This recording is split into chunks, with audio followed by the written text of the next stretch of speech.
બોટાદ જિલ્લાના ઢસા જંકશનમાં રહેતા એડવોકેટ ભૂપેન્દ્રભાઈ નંદલાલભાઈ સોલંકીએ તેમના પિતાની માસિક પુણ્યતિથિ નિમિત્તે સમસ્ત મુસ્લિમ સમાજની મહિલાઓ અને દીકરીઓને રમઝાન માસના રોઝા છોડાવી હિન્દુ મુસ્લિમ એકતાનું ઉદાહરણ પૂરું પાડ્યું.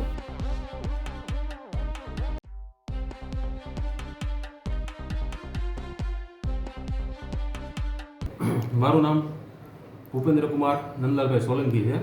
હું ઢસા મધ્ય મુદરિયાનગર વિસ્તારમાં રહું છું અને વકીલાતના વ્યવસાય સાથે સંકળાયેલો છું. ટૂંકમાં એડવોકેટ સાથે તમે સંકળાયેલા છો? એડવોકેટ છો કે એડવોકેટ સાથે સંકળાયેલા? એડવોકેટ છું પોતે. બરાબર. હા. એટલે મારા પપ્પાને અવસાન થયું એના 10 મહિના કાલે થયા. 17/5 એમનું અવસાન થયું. એટલે એમની કાલે 10મી માસિક પુણ્યતિથિ હતી. એટલે મને એવો વિચાર આવ્યો 2 દિવસ પહેલાં કે ભાઈ આપણે ભોજન કરાવવું છે. એટલે વિચાર એવો આવ્યો કે ભાઈ ભોજન તો પુણ્યતિથિએ કરાવી છીએ, પણ આ વખતે કાંઈક નવીન કરવી એમ. એટલે નવીનમાં મને એવું લાગ્યું કે ભાઈ રમજાન મહિનાનું અત્યારે ચાલુ છે રોજા મહિલાઓને કે પુરુષોને આ મુસ્લિમ સમાજમાં.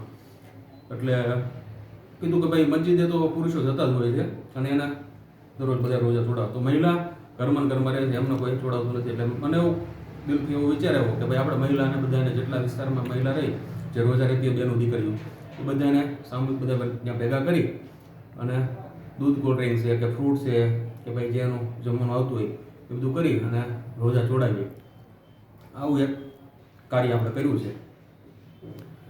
તો તમે તો ટૂંકમાં મુસ્લિમ સમાજ સાથે સંકળાયેલા છો, તો તમે તો હાલમાં ટૂંકમાં એટલે રોજદારને તમને જે આ મોહબ્બત થઈ કે રોજદારને રોજું ખોલવું છે, તે ટૂંકમાં તમારા પપ્પાની માસિક જે કેટલી 10મી તિથિ હતી પુણ્યતિથિ?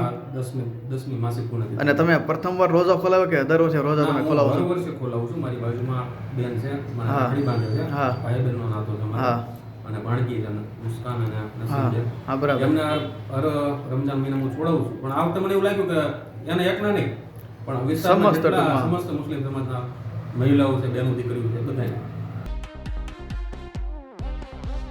આસિફ રાવાણી, દિવ્યાંગ ન્યૂઝ, ઢસા જંકશન, બોટાદ.